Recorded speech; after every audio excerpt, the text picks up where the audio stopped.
This morning, as President Biden wraps up his 4-day trip to Europe, sources say the U.S. believes Russia carried out a test of an intercontinental ballistic missile capable of reaching the U.S., but it appears the launch failed. The test happening around the time Biden was in Ukraine Monday. President Putin in Russia has been highlighting its development for quite some time.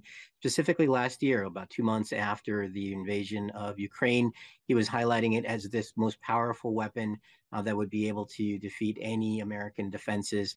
The missile apparently able to carry 10 warheads and potentially travel farther and faster than old Russian designs.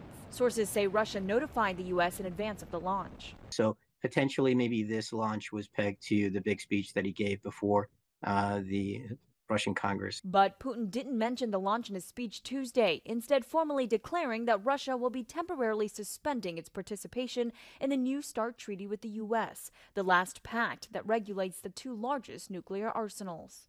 News of the missile launch comes on the heels of President Biden's fiery speech in Warsaw, Poland, where he vowed the U.S. and its allies will not waver.